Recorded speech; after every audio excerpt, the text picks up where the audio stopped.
आहे जे एक आम्हाला सांगण्यात आलेलं आहे की कोणीतरी एक महंत आहे सद्गुरू नावाचा। मला असं वाटतं की तो महंतही नाही आहे, तो कोई पुजारी नाही आहे, कोई धार्मिक गुरु नाही आहे, तो गुंडा मवाली सारखा आहे। कारण त्यांनी ज्या प्रकारे ज्या भाषेचा वापर केलेला आहे ते खूप निंदनीय आहे। मुस्लिम समाज, जगात जे राहणारे मुस्लिम समाज आहे ते आपल्या प्रॉफेट मोहम्मद यांच्या विरोधात एकही शब्द ऐकायला तयार नाही आहे। म्हणून हे जे सगळं ते बोलत होते, आम्हाला असं वाटत आहे की हे सगळं स्क्रिप्टेड आहे। आणि का मी हे बोलतो की अचानक हे व्हिडिओ तयार करण्यात आलेला आहे आणि ज्या प्रकारे ते जे बोलत होता मुस्लिम समाजाच्या बाबतीत, आमच्या धर्माच्या बाबतीत, हे तुझी लायकी नाही आहे याच्या बाबतीत बोलण्याची। जेव्हा असं प्रकारचे प्रवचन होता त्या प्रवचनामध्ये आपल्या जातीमध्ये काय चांगली गोष्ट आहे, आपण माणूस म्हणून कसा जगायचे आहे हे दाखवण्यासाठी, हे ऐकण्यासाठी लोक हजारोंच्या संख्येने येत असतात। दुसऱ्या धर्मामध्ये काय चूक आहे त्याचा पोस्टमॉर्टम करण्यासाठी तुम्हाला बोलवण्यात आलेले नाही आहे किंवा बोलण्याचा अधिकारही नाही आहे तुम्हाला उसने। पण जे स्क्रिप्टेड मॅटर होतं ते स्क्रिप्टेड मॅटर मी आज का सांगतो की आज फ्रायडेच्या दिवशी जेव्हा आम्हाला काही आंदोलन करायचं असतं फ्रायडेला, तर ते म्हणतात की नाही फ्रायडेला आम्ही तुम्हाला परवानगी देऊ नये।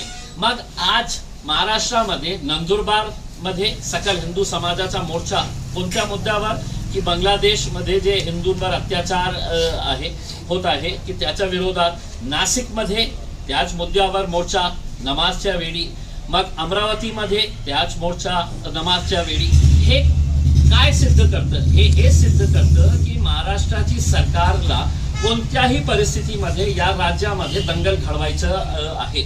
मग त्यांना माहित आहे की मुस्लिम समाजाला रस्त्यावर आणण्यासाठी आपण काय करू शकता, इम्तियाज अलीला शिव्या दिले तर कोणीही त्याचा विरोध करणार नाही। पण आमचे जे प्रॉफेट मोहम्मद आहे त्यांच्या विरोधात एक शब्दही बोलले तर सगळं लोक रस्त्यावर येतील आणि ते आम्हाला आता बघायला मिळत आहे। हे निंदनीय आहे। मी पोलीस कमिशनरांना बोललेलो आहे, पोलिसांचे वरिष्ठ अधिकाऱ्यांना बोललो आहे महाराष्ट्राचे, आणि त्यांना सगळ्यांना सांगितलेलं आहे की हे जे झालेलं आहे त्याला तुम्ही लाईटली घेऊ नका। कारण मुस्लिम समाजामध्ये खूप रोष आहे, विशेषकर युवकांमध्ये खूप रोष आहे, आणि ताबडतोब आपण याचा विरोध आपण एक चांगला उदाहरण सिद्ध करून त्याच्यावर कठोर कारवाई करा। आपण काय संदेश देणार युवकांना शहराचे आणि राज्याचे? काय आहे की हे असा मुद्दा आहे की ज्याच्यावर कोणत्याही प्रकारचा कॉम्प्रोमाइज होऊ शकत नाही, आम्ही करणारही नाही। पण आपल्याला हेही समजण्याची आवश्यकता आहे की या मुद्द्याला घेऊन काही राजनैतिक स्वार्थ, काही राजनैतिक पक्षांचा असेल तर त्याचा बळी आपण पडणार का? एक माणसाने बोललेला आहे त्याच्यावर कशी कारवाई करता येते ते याच्यासाठी आपल्याला सरकारला, प्रशासनावर, पोलिसांवर दबाव आणण्याची आवश्यकता आहे, आणि ते आम्ही सातत्याने करत आहे। आम्ही पूर्ण महाराष्ट्रामध्ये लोकांना सांगितलेले आहे, आमच्या युनिट्सला सगळ्यांना सांगितलेले आहे की आज पूर्ण महाराष्ट्रामध्ये सगळ्यांनी आपल्या शहरामध्ये, जिल्ह्यामध्ये, गावामध्ये पोलिसांकडे जाऊन, कलेक्टरकडे जाऊन याचा तक्रार नोंदवा, FIR रजिस्टर करा, निवेदन द्या आणि या गोष्टीचा निंदा करा। पण कोणीतरी असा याचा फायदा घेणार असेल, ज्या राजनैतिक पक्ष याचा फायदा घेण्यासाठी हे सगळं षडयंत्र रचत आहे, म्हणून आपण त्याचा बळी पडू नये हीच माझी विनंती आहे। थँक्यू। नमाज के वक्त मोर्चों की इजाज़त दी गई है, चाहे वो नंदुरबार हो, नासिक हो, अमरावती हो या दूसरे शहरों के अंदर। अब नासिक के अंदर खबरें आ रही है कि वहाँ पर गड़बड़ हो गई है, यानी कि इससे साफ जाहिर हो रहा है कि एक साजिश के तहत इस मवाली का इस्तेमाल किया गया है कि तुम इस तरह का स्टेटमेंट दो और हम जो हासिल करना चाहते हैं वो इसके ज़रिए हासिल कर सकेंगे हम करके। उसमें यकीनन बहुत ज़्यादा गुस्सा है, क्योंकि हम किसी भी तरह से नबी की शान के अंदर हम गुस्ताखी बर्दाश्त नहीं कर सकते हैं। और इस आदमी ने जिस तरीके से हमारे मज़हब के ताल्लुक से जो बातें बताई है, एक बात तो ये है कि जब किसी का प्रवचन होता है तो उस प्रवचन के अंदर तुम्हारे धर्म में, तुम्हारी जात में, तुम्हारे मजहब के अंदर क्या अच्छी बातें हैं वो बताई जाती है, और एक इंसान अच्छी तरीके से जिंदगी कैसे जी सकता है ये पढ़ाया जाता है। हमारे पास भी अल्हम्दुलिल्लाह मुसलमानों के अंदर बड़े बड़े इज्तिमा होता है, लेकिन कभी आज तक किसी एक मौलवी का ऐसा बयान बता दीजिएगा, एक मौलाना का ऐसा बयान बता दीजिएगा जो इस तरह के दूसरे मजहब के अंदर क्या है वो वहां पर बताते हैं। बल्कि हमको तो यही बताया जाता है कि दुनिया के अंदर कैसे जिया जाए, एक करके एक अच्छा इंसान बन के। जब ये बात समझ में आ रही है तो हमारी सरकार से, हमारी पुलिस से, हमारी प्रशासन से यही अनुरोध है कि ऐसे तत्वों के ऊपर काबू कर लेना चाहिए, वरना इसके रिपरकशन जो है वो बहुत ख़राब हो सकते हैं।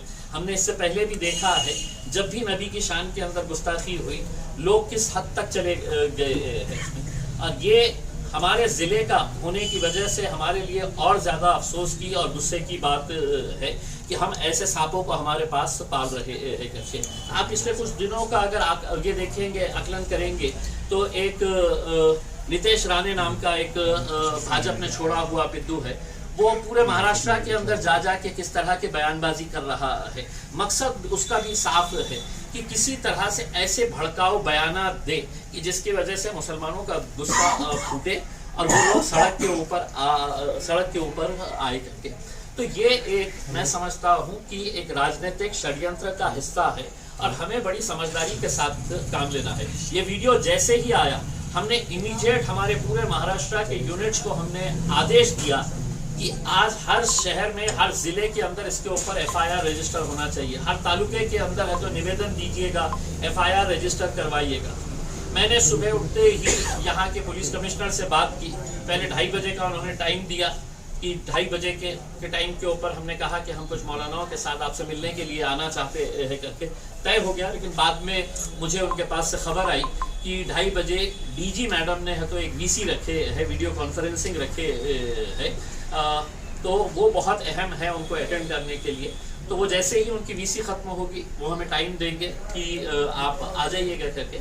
इन द मीन वाइल हमने पुलिस कमिश्नर के नाम के ऊपर है तो एक निवेदन बना के दिए है और हमारी मांग रखे हैं, और अकेले मेरी मांग नहीं है, ये हिंदुस्तान के हर मुसलमान की मांग है कि ऐसे गुंडों को जो सिर्फ एक भगवा चोला पहने हुए है, वो कोई स्वामी नहीं हो जाते हैं, वो कोई पुजारी नहीं हो जाते, वो कोई महंत नहीं हो जाते हैं। तो ऐसे मवालियों को जो समाज के अंदर तेढ़ निर्माण करने का काम कर रहे हैं, उनके ऊपर सख्त कार्रवाई होनी चाहिए, उन्हें गिरफ्तार करना चाहिए। और मैं नौजवानों से अपील करना चाहूँगा उसमें कि हमने कार्रवाई करने के लिए पुलिस को भी वक्त देना चाहिए उसमें। और अगर हमें ऐसा लगता है कि ऐसी कार्रवाई नहीं हो रही है तो यकीनन हम नबी के गुस्ताखियों के खिलाफ हम कोई भी समझौता नहीं करने के लिए तैयार है। उनके ऊपर कार्रवाई होना मतलब होना है।